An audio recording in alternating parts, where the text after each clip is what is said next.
everybody. It's your girl Angie. Welcome back to Kiss My Cheeks TV. I'm here to do a quick overview of Bridgerton season 2. Just give you my 2 cents on the season, what I thought about it. Overall, I loved it. I I'm a period piece girl. I love a good competition reality show.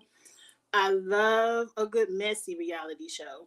But when it comes to scripted television, I love period pieces like Bridgerton, all of those queens like the White Queen, the White Princess, the Red Princess, Game of Thrones, Vikings, all of that kind of stuff. I love it. I could binge watch it all day over and over. Matter of fact, sometimes when I'm bored, I can go on Netflix and binge watch The Last Kingdom, with Uhtred, over and over again. So I just wanted to talk about Bridgerton. I wanted to give my 2 cents on the season. It was messy, y'all. Some of y'all said y'all love a good messy storyline. Here you go. The first thing I wanted to address was the Duke. The Duke is not on season 2. We already knew that. He was the eye candy of the show. He's not present. And I was wondering, where are we going to take this if we aren't bringing back the eye candy and one of the main characters from season 1? He was not missed. Outside of attractiveness, he was not missed. The storyline picked up with, not Wendy, not they asses. I should have labeled my pictures. That is, I call him the Viacom.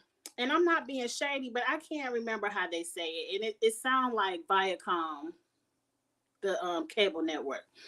But Anthony Bridgerton, which is the oldest son, is introduced to 2 new characters, Kate and Edwina, who came to London from India. Their mother had this huge scandal of marrying someone less than her, I don't really want to say rank, but like over there when you rich, you can't marry nobody middle class, and you damn sure can't marry nobody poor. They look down on you like, you just married a lawyer? So it was a scandal for the mother not to marry someone equally as wealthy as the family she came from. So they brought her 2 daughters over here to get married, whatever.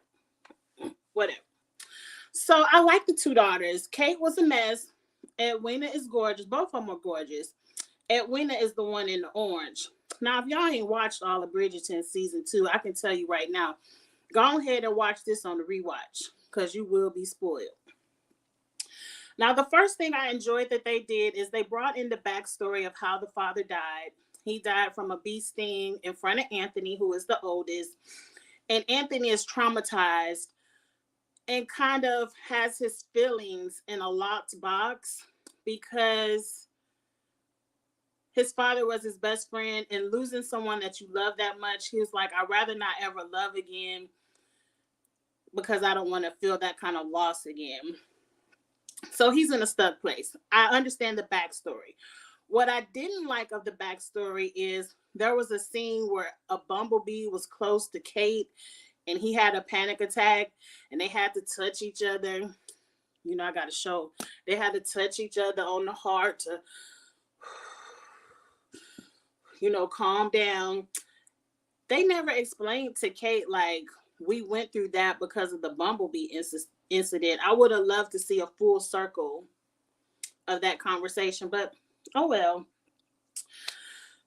Let's get into the show because there's no way I can review all 8 episodes. This is going to be an overview. So I think it'd be cute if I kind of go character by character and just have a good time talking shit about the show. Or let's try not to curse. They ain't curse too much on Bridgerton. These are the Bridgerton brothers. Again, Anthony is the oldest. He's the one who has to get married this season. The mama wanted him to get married season 1. He wasn't ready. But it's his duty as the head of the family, because the father is gone, to get married, have babies, create more heirs, as they would say, to become the new Viacoms coming up and in future generations, whatever. The middle brother, and I already forgot his name, he's a painter. I really don't understand his storyline because, number one, Whoever that middle brother is, he needs some moisturization because he looked like the damn daddy of the family. He's the second brother, but he looks so freaking old. It's distracting watching them talk to each other. I'm like, you supposed to be the younger brother, but damn. He's a painter. He wants to go to some art institute. His brother wrote a check so he can get in, and he got upset. Wham. Rich people problems. We don't care about that middle brother. The younger brother, Colin, which Penelope has her eyes on. And if you remember last season, Colin had his eyes on the black girl who went to live with the Featheringtons. If I got everybody's names jacked up, forgive me. But she was pregnant by her boyfriend who died in a war or whatever. And you know, Lady Whistledown, messy ass, which is on Penelope. That ain't no secret. We figured that out season 1. Penelope was hating and was like, you think you about to marry my man? Whistledown, get to writing. And she wrote that old girl was pregnant and ruined the little courtship that old girl had last season. But Colin is still in love with the black girl. So he done ran off to Greece and came back. The whole thing this season with Colin is he flirts with Penelope, which I don't like. But then when he gets around his boys, he like, you know, I ain't about to date no big girl. And I'm like, well, fuck you, Colin. You sure was in her face. You know, he does flirt. You put in the comments. I believe Colin flirts with Penelope, but I can't wait to see Penelope get to write in season 3 because Whistledown is angry now. She's angry. So Colin was the one who invested in the diamonds and the rubies and stuff. And then it's a Ponzi scheme going on. We'll get to that when we get to the Featheringtons. But, you know, Colin really didn't do too much this season. I feel like he still loved the pregnant girl. He went to visit the pregnant girl talking about, you good. Because if you ain't happy, I'll risk it all for you and you can come with me. But old girl was like, no, I'm happy. Because, you know, back in them 1800s, scandal. You talking about a scandal today. A scandal back then, they really canceled your ass.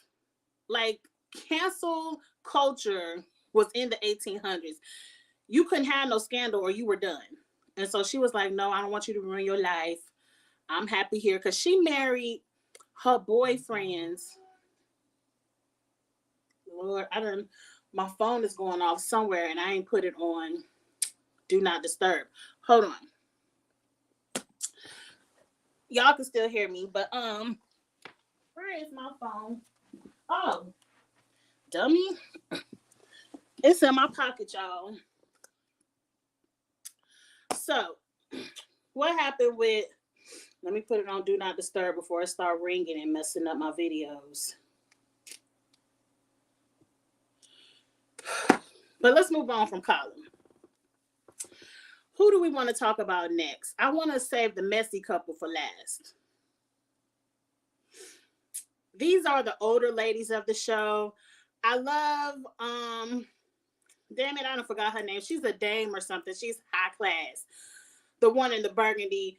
She was the godmother of the Duke last season. She's hosting a new family. Lady Featherington in the back done found a way to create a Ponzi scheme because her husband died broke. The new, I guess, leader of the Featherington clan came from America broke. And Miss Bridgerton just trying to marry off her kids. That's it. The pain that actress showed in the flashback scenes when she lost her husband, that was some good acting. She did some good acting in that flashback scene. Let's get to let's go ahead and get the queen out the way. Now, I like the queen. She's a black lady. Her husband has dementia, and she tried to keep him hidden in a closet somewhere so he doesn't be embarrassment for the royalty. Like, she don't want people to see him like that. But the queen, did y'all see the queen is snorting powder? It looked like coffee because it's brown powder, not white. But whatever it is, it's some kind of powder. I'm like, why does the black queen got to be on drugs? Like, what is she snorting? What is she putting up her nose? Why is it a reference to cocaine? Because that's what people used to have them spoons and put up their nose. That's cocaine. Now, I'm sure they ain't had no cocaine in the 1800s, but did the queen have to be getting high? That's the only thing I didn't like, Shonda. That's the only thing I didn't like. Why the queen have to be getting high? That's the only thing with the queen. The queen is still trying to figure out who Whistledown ass is, and she ain't gonna figure it out. She gets wrong so far. I really can't wait till everybody figure out who Whistledown is. And I'm so, because my mom kind of ruined it for me because she read all the books a long time ago. She's like, season 2 ain't nothing like the books. So I'm kind of curious to go back and read the books and see what the story is supposed to be. Really, because I just love the story. Up next are these messy ass Featheringtons. Now, up front is Penelope, and she Whistledown. Now, I can't tell you which sister is which. One of the sisters got married once old boy paid her dowry. She got married, so she good. The other sister, the mama set up a scheme. This before they figured out that old boy, the new Featherington, is broke. The mama set up a scheme for them to be in some kind of garden, greenhouse somewhere together. And I guess he accidentally brushed up against her arm. And she was like, oh no, the scandal. She was like, you're not going to have my daughter out here in a, because back then you couldn't even be in a room alone with a man. You couldn't even be standing in the room alone. She was like, you're not about to have this scandal over my daughter's name. You got to marry her. Y'all engaged. I was like, damn. The 1800s or something. They call it unescorted. Like, what y'all doing out here together? So they had to get engaged. And it was like, y'all ain't number fourth cousins. This England, y'all can go ahead and get married. Y'all just fourth cousins. So then later on, we learned that the new Featherington, I don't forgot his name. He is broke. He came over here with some fake jewelry to kind of scheme people into thinking he got money so he can marry a rich lady and inherit the rich lady's wealth. But Mama Featherington got jealous before knowing his scheme and set him up with the daughter. It was like, y'all was rubbing elbows. Y'all getting married. So he was like, bitch, damn it, Angie, I can't help it. He was like, bitch, you ruined my scheme. I was trying to help all of us get paid, but you ruined it by making me marry your daughter. And so now we're going to be broke. They in the house selling paintings, candlesticks, lamps. She said, go see how much that silverware is worth. They in their yard selling their whole house because they broke. Now, the only thing I didn't like is Miss Whistledown, Penelope, in her bedroom, she got all the money in the world from selling Lady Whistledown. I'm like, girl, you couldn't put a little pouch of coins on the front door and say, oh, mama, look what somebody left us or something so your family won't be in destitute. Like, you got all the money in the world, but your family broke. You could have hooked them up. You could have went behind people's backs and just paid off the family bills. If you didn't want to, make your mama feel like, oh, my daughter got to give me money. You could have just went to the little shops, the grocery store, and paid down them accounts. I just felt Penelope could have did a little bit more for the family, but let's read Penelope real quick. Penelope thinks she's slick. She done got the dressmaker to turn in her Whistledown worksheets to the print shop so she can't be found out. But her best friend, Eloise, is like, I need to figure out who Whistledown is because the queen think I'm Whistledown and I ain't got time for no beef with the queen. So, while Eloise is trying to figure out who Whistledown is, Eloise ass done fell in love with somebody at the print shop. And they in some kind of political thing. And back then, women didn't have any rights. And they were writing about female empowerment, women's rights, and stuff like that. And that was a no-no back in the 1800s. All you supposed to do is sit down, get you a rich husband, and have some babies. And the most you could do is play a little instrument, sing a little song, do a little waltz, whatever kind of square dancing they was doing. And that was it. So it was a scandal. So the queen was like, look, Eloise, your ass is whistled down. So you better do XYZ or it's me and you on site. And so Eloise doesn't want any beef. So what Penelope does is she spills all of Eloise's tea and was like, oh, Eloise, you think she whistled down, but she ain't whistled down. The only reason she been down at the print shop is because she's been unescorted with some man who is below the poverty level talking about political issues. The mama was getting ready to pass out. She was like, Eloise, I know you ain't. You already got this bullshit over here with your brother and Kate and Edwina, and now you want to be over here going below ranks? Eloise couldn't take it. She was like, how whistle down know my tea? And so then Eloise finally put two and two together. I really didn't understand how people ain't figure out Penelope was whistled down a long time ago. Penelope only writes about the people she hates. She only drops bad tea about people that only she would know it. Like only somebody in the Featherington house would know old girl last season was pregnant. The only person that knew about Eloise and the printer boy was Penelope. They should have been read that Penelope was whistled down, but Eloise by the end of the last episode figured it out. And she was like, bitch, don't be in my face no more. I don't want to talk to you no more. Forget you for putting my tea in the street. Yeah, it might blow over, but people ain't gonna never look at me the same. Mind you, Eloise ain't never want to get married no way. So she really did you a favor.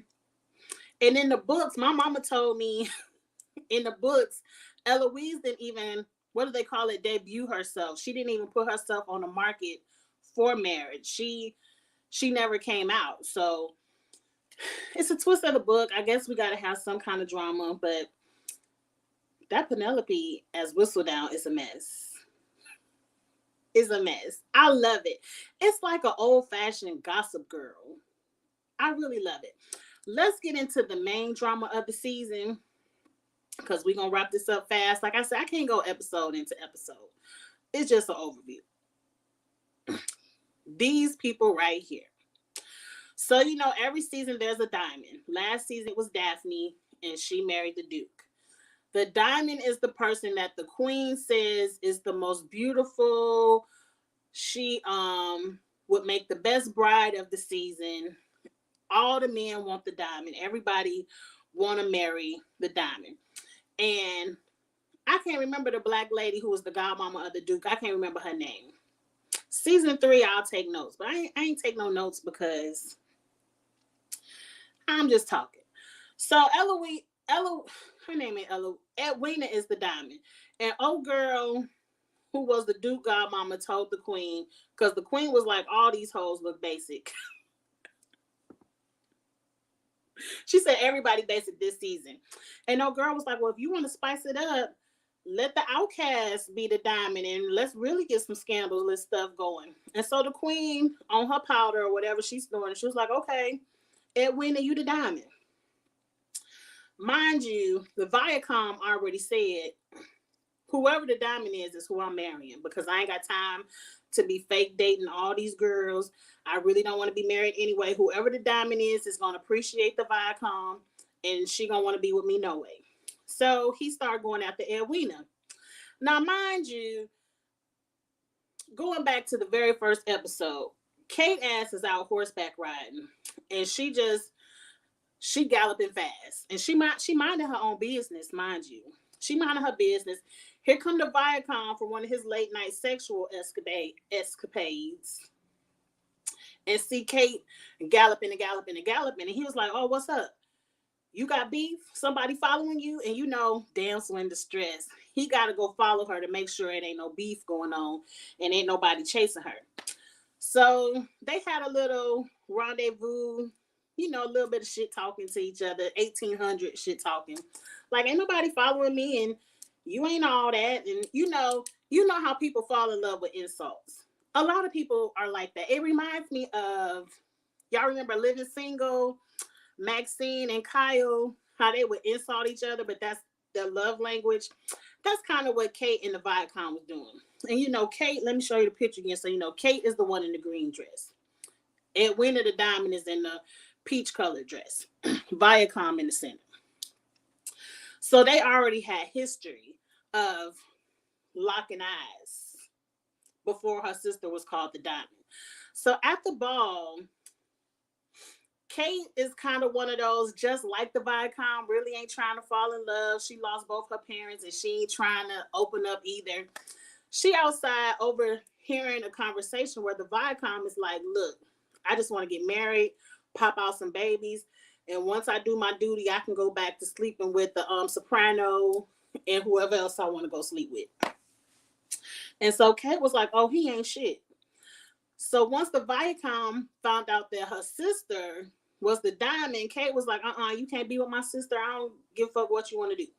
So pretty much all 8 episodes was Kate blocking her sister from dating the Viacom being persistent that he has to marry the diamond. But the whole time that they doing this dance, they looking at each other in the eyes, falling in love. And I said, and the one thing I want to read you about Shonda, why we had to wait to the very last episode to get these 2 people to fall in love. The whole time I wanted to tweet, but I didn't want to spoil.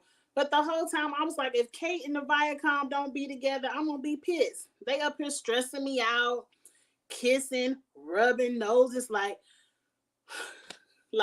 I ain't kiss you. I just got real close and rubbed your nose and talking about, well, just say you love me. And, you know, they both bullshitting like, I don't love you. I don't even like you. I'm like, Kate, Shonda Rhimes, you bullshitting me. You getting too long to the point. But then we got the scandal. So at one point, they rubbed noses and he didn't propose to the sister because he getting ready to propose to the sister, Edwina. But the whole time he proposing, he looking at Kate and he was like, oh, we done rub noses. I can't do it. But then Daphne done got in his ear talking about, I know you just upset about Dad and you ain't been the same since Dad died and you need to get over it. So he was like, you ain't about to catch me in my feelings. So he ran out and proposed to Edwina. I said, ain't this some shit?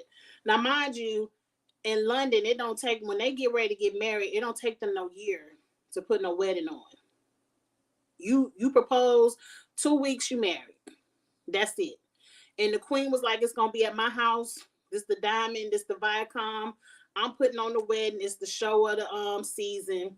Let's do it. So we get to the wedding. Kate and the Viacom rubbing noses again, looking at each other in the eye. And I'm like, I can't believe y'all getting ready to go through with this. And that's kind of what pissed me off with Kate. I'm like, how you in love with this man and you're not even going to tell your sister the truth? Now, mind you, the scandal of it is that the mother who married below her rank is outcast. Scandal.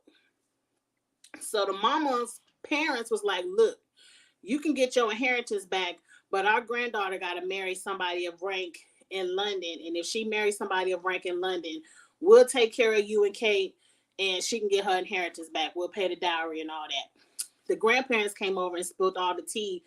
Mama Bridgerton and Viacom was like, oh, you using us. And at the whole time I'm yelling at the TV. I'm like, but ain't that what you doing with her? The only thing is you using her to fulfill your duties and she using you for a check. That's the only difference. It sounds like a win-win to me. But anyway, that was before the wedding. So we get to the wedding. We still rubbing noses and all this bullshit. Kate gave Edwina some bangle bracelets that her mother, because they got different mothers, gave her for her wedding. And the whole time, Kate is playing with these bracelets because as they say in their vows, Kate looking at the Viacom in the eyes like, oh, I wish it was me and all this shit. And Kate dropped a bangle on the floor and the Viacom reached to pick it up. They done locked eyes again. You know, back in the day, a gaze in the eye was like having sex. Like, it was too much. And so Edwina was like, I can't believe y'all played me. Y'all been looking at each other in the eyes all this time and I never could see it. And so Edwina called off the wedding and was like, fuck that. I don't care if it is a scandal. I don't care if it is a double scandal on our family name. I'm not marrying no man that's in love with my sister. I appreciate that about you, Edwina, because one of these 2022 bitches, they would have married the man for the money. Forget their sister. But I appreciate Edwina saying, I don't want to be a part of that love triangle. And so, Edwina and Kate had beef, and she ain't really talking to Kate because Kate, was in love with her man, because Edwina really did love the Viacom, but the Viacom really didn't love Edwina. He just was good at portraying that he loved Edwina. So, up next, Kate then got into a horse accident. Viacom was chasing her in the rain. He saved her, put her in the bed, called the surgeon, sewed up her head. Everybody thought Kate was going to die. And that's the second time I was getting ready to be pissed. I said, Shonda, I know you ain't had me go through all this stress, all these long gazes and nose rubs and all this for Kate to sit up here and die. You can't do this to the Viacom. He really ain't going to love nobody. If his daddy died, then the woman he really loved died. He going to be over it. So then, this story's taking longer than I thought. This was a really good season, y'all. I really loved it. I really loved it. So finally, some episode, they went from kissing to having sex in the backyard. Kate and the Viacom. Now, if rubbing elbows get you an engagement, having sex in the backyard, you got to go to the chapel right then. And that's what the Viacom did. He came back the next day and was like, I messed up your reputation. We getting married. Here go the ring. And Kate being stuck in her ways like, no, I'm going back to India. And I'm just like, Shonda, if you don't quit playing with me and Kate, and if Kate and the Viacom don't hurry up and get together, I'm going to be pissed. Now, at the end of the day, Kate and the Viacom ended up, going through one of those, I hate you, but I love you, and they kiss. Then they ain't get engaged. The next thing you know, they married. Happy ending. I saw on Instagram that Kate and the Viacom will be back for season 3, which is great. I'm hoping season 3, Edwina will find her man. But it looked like the queen trying to hook Edwina up with her nephew, the prince, or somewhere else. And that's a huge step up from the Viacom girl. But we shall see. I really, really, really love Bridgerton. I really, really, really love it. It's just such a great story. Now, I ain't tell you about the old-fashioned Ponzi scheme. Now, old Featherington, the new Featherington, he conning people with his rubies. And he like, okay, it was really Mama Featherington's idea. She was like, look, don't be turning down their investment money. If they want to invest, get the coins and then go out to the country, get them people coins and pay back the investment. But what Mama Featherington ended up doing, because the new Featherington was like, look, I like your hustle. You a good woman. How about you marry me? Forget your daughter. We can get married and go over to America and leave them kids over here. Like, we'll get them later. Mama Featherington was like, I ain't leaving my daughters. I forgot how she hustled him. She did something to get him to leave. She was like, look, you can have a little bit of coins and take your ass back over to America. And I'm going to keep the rest of the Ponzi scheme money. And when the people don't get their investment back, they're going to look at you like you ran off with all the money, but I'm going to stay here and take care of my daughters. I said, Mama Featherington, you ain't shit, but you smart. I really did. I really did love the show. That's my overview of Bridgerton season 2. I can't wait for season 3. I think in the meantime, I'm gonna go buy the collection of books. I saw them at Barnes and Nobles and read them, since it's probably gonna be another 1.5 to 2 years before Shonda come out with season 3 anyway. So I might as well read the books and catch up. Plus, my mom said the story was different, so I can figure out what the difference is. But that's Bridgerton season 2. Let me know what you all thought. I can't wait to hear your comments about it. Are you all watching? I don't know.